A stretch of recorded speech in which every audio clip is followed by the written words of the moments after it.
SB এডুকেশনের পক্ষ থেকে আমার প্রিয় ছাত্রছাত্রী বিশেষ করে যারা উচ্চ মাধ্যমিক পরীক্ষা দেবে তাদের স্বাগত জানাই। আজ 2025 সালের উচ্চ মাধ্যমিক বাংলা বিষয়ের যে সাজেশন দেওয়া হচ্ছে, এই সাজেশনটির 80-তে 80 যারা এতদিন কিচ্ছু পড়াশোনা করেনি, একদম বসে বসে কাটিয়েছে, তাদের সকলকে এবং তার সঙ্গে যারা সারা বছর পড়াশোনা করেছে তাদের প্রত্যেককে আজকের এই সাজেশনে আমি বলবো দেখতে। এই সাজেশনে খুব সহজেই তারা এই 2025 সালের এই উচ্চ মাধ্যমিক পরীক্ষার বাংলা বিষয়ে পুরো নাম্বার তারা পেতে পারে যদি এই কয়েকটি বিষয় তারা নজর দেয়। কোনো চিন্তা নেই, কোনো ভয় নেই, পিছনের সমস্ত কালো দিন ভুলে যাও, শুধু কি করেছো দেখবার দরকার নেই। আজকে শুধু কাজ হচ্ছে আজকে থেকে আমি শুরু করব, যাতে এই এক সপ্তাহ, এই সপ্তাহটাকে খুব সুন্দর করে কাজে লাগাতে হবে। এবং সেই কাজে লাগাতে গেলে আমরা জানি যে কি করব মধ্যে 1 এবং 2 নম্বরের যে প্রশ্নটা হয় অর্থাৎ এমসিকিউ এবং এসসিকিউ, এটা চট করে আমরা একবার একটু বই পড়ে নেব। আজ থেকে অন্তত 4 ঘন্টা করে সময় দিতে হবে, 2 নম্বর হচ্ছে, তাহলে দুটো বইটা পড়ে নেবো 4 ঘন্টা করে সময় নিয়ে। এবং 1 এবং 2 প্রশ্নের 17টা 12 এই 18টা 12টা এইখানে 30 নম্বর প্রশ্ন আমরা করে নেব। আর 30 নম্বর পরে যে প্রশ্নগুলো আমরা একেবারে সাজেস্টিভ করব, সেই সাজেস্টিভগুলো একটু ভালো করে দেখে নাও চট করে। সেটা হচ্ছে এখানে প্রথমেই 1 নম্বর যে অর্থাৎ 3 নম্বর প্রশ্নে যেখানে আসবো আমরা গল্প থেকে, গল্পে ভারতবর্ষ এবং ভারতবর্ষের প্রথম 2টো গল্প। হঠাৎ বিকেলে দেখা গেল এক অদ্ভুত দৃশ্য, এই দৃশ্যটা অর্থাৎ বুড়ির যে দৃশ্য, অথবা তখন এলো এক বুড়ি, এই বুড়িটাকে নিয়ে একটা প্রশ্ন আমরা খুব সুন্দর করে নেব। আমি পূর্বে করে রেখে দিয়েছি আমার ভিডিওতে। আর আমরা যদি অন্য ভাত গল্প করি তাহলে উৎসবের সংসার মাটিতে লুটোপুটি খেলো, অর্থাৎ এই দুটো প্রশ্ন, এই দুটো থেকে আমরা করব। অর্থাৎ উৎসবের কী পরিণতি হলো এটা, আর এইদিকে হলো বুড়ির বিষয়টা নিয়ে একটা গল্প। তাহলে এই হলো গল্প শেষ হয়ে গেল এখানে। এরপরের প্রশ্নটা আমরা আসবো কবিতা থেকে আমরা 2টো প্রশ্ন করব। একেবারে প্রথম প্রশ্ন করব কন্দনরত জননীর পাশে। আমরা সেখানে প্রশ্নটা করব কেন তবে আঁকাআঁকি, তবে কেন গান গাওয়া, কেন লেখালেখি, এই যে প্রশ্নটা, অর্থাৎ যে আন্দোলনটা হয়েছিল ভূমি সংস্কার বা ভূমি রক্ষার জন্য, শিল্পের জন্য জোর করে চাষিদের হাত থেকে যে জমি কেড়ে নিয়েছিল, তার উপরে একটা প্রশ্ন লিখতে হবে। অর্থাৎ এখানে মৃদুল দাশগুপ্ত যে কথাটা বলতে চেয়েছে যে শিল্প, সাহিত্য, সংস্কৃতি সবই হচ্ছে মানুষের বিবেক জাগ্রত করে। এই বিবেক জাগ্রত করে বিবেকের জন্য, বিবেকের তাড়নায় যাদের শহীদ হতে হয়েছে জমি রক্ষা করার জন্য, এই প্রশ্নটা আমরা খুব ভেরি ইম্পর্টেন্ট প্রশ্ন। অর্থাৎ সিঙ্গুরের যে 2006 সালের যে আন্দোলন হয়েছিল সেটাকে নিয়ে আমরা এই প্রশ্নটা করে নেব, আমার ভিডিওতে রয়েছে। দ্বিতীয়ত হচ্ছে এখান থেকে আরেকটা কবিতা করব আমরা, যেটা খুব চিরকালীন প্রশ্ন, সেটা হচ্ছে রবীন্দ্রনাথের রূপনারায়ণের কুলে ওই একবারে মডেল প্রশ্ন আমার দেওয়া আছে, ওখান থেকে যে কোনো একটা প্রশ্ন।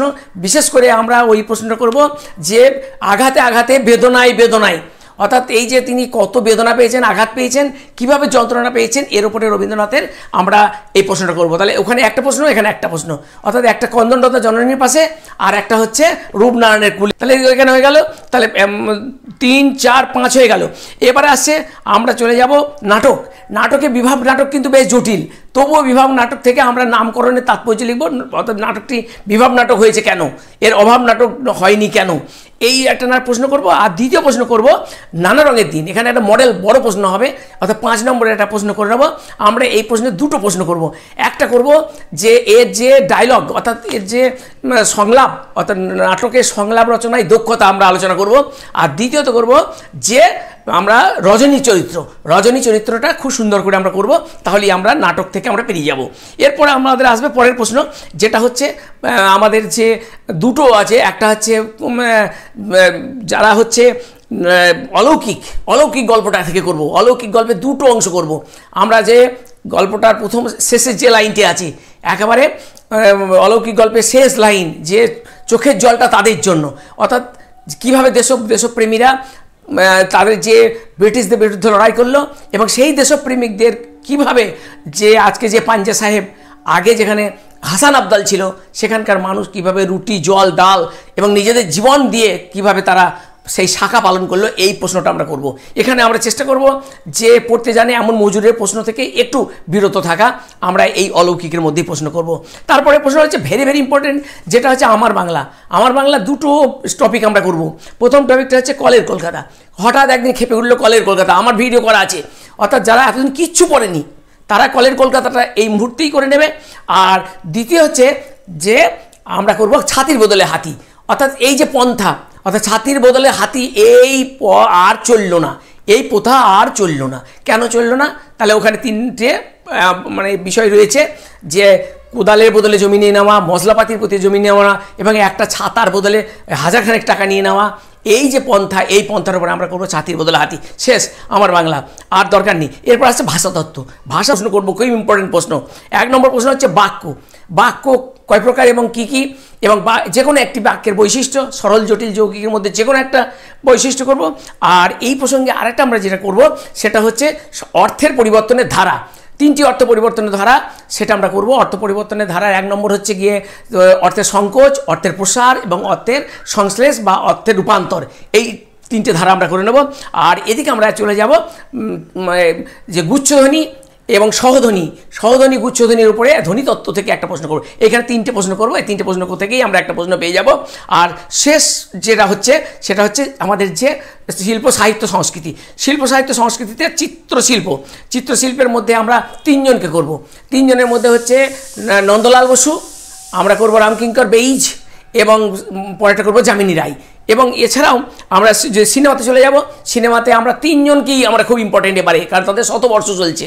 একটা হচ্ছে ঋত্বিক ঘটক, 2 নম্বর হচ্ছে গিয়ে আমরা যেটা করব তপন সিংহ, এবং হচ্ছে গিয়ে মৃণাল সেন। এই 3টিকে আমরা করব। তাহলে আমরা এখান থেকে একটা প্রশ্ন পেয়ে যাব। এখানে 2টো লিখতে হবে, 4টে প্রশ্ন থাকবে, 2টো লিখতে হবে। আমরা মনে করছি এখান থেকে পেয়ে যাব। এবং খেলাতে অবশ্যই ক্রিকেট এবং অবশ্যই দাবা, ক্রিকেট এবং সাঁতার, এই 3টি করলেই আমরা এখান থেকে পুরো নাম্বারটা পেতে পারবো। আর সর্বশেষ যে সাজেশন, সেই সাজেশনটি হলো একেবারে শেষ প্রশ্ন, যেটি হবে গিয়ে 10-এর দাগে 4, একবার লাস্ট প্রশ্নটা, অর্থাৎ প্রবন্ধের মধ্যে আমরা এবারে খুব সাজেশন করেছি, যেটা হচ্ছে শতবর্ষে দ্বিশতবর্ষে মধুসূদন দত্ত, শতবর্ষে নীরেন্দ্রনাথ চক্রবর্তী, শতবর্ষে নারায়ণ দেবনাথ এবং শতবর্ষে সমরেশ বসু। এই 4টেকে করে নেবো আমরা। প্রথমে একটা হেডলাইন দেবো, ট্যাগলাইন করে নেবো, এবং ট্যাগলাইন করে আমরা সুন্দর করে এই রচনাটি যেমনভাবে হিন্টসগুলো দেওয়া আছে সেইভাবেই করব। সুতরাং এই শেষ হয়ে গেল আমাদের সাজেশন। আমরা যদি ঠিক প্রতিদিন আজ থেকে ভালো একটা সময় দিই, অন্তত বাংলাতে 4 ঘন্টা সময় দিই, সারা বছর যদি নাও পড়ে থাকি, তাহলে আমরা এই বাংলাতে 80তে 80 আমরা অবশ্যই পেয়ে যাব।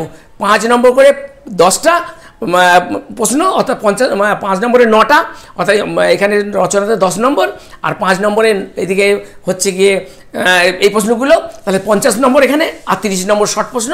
আমরা যদি সারা বছর নাও পড়ে থাকি, পিছনে আমাদের যত দিন খারাপ থাকুক না কেন, আমরা আজ থেকে লড়াই করব। সবাই ভালো থাকবে।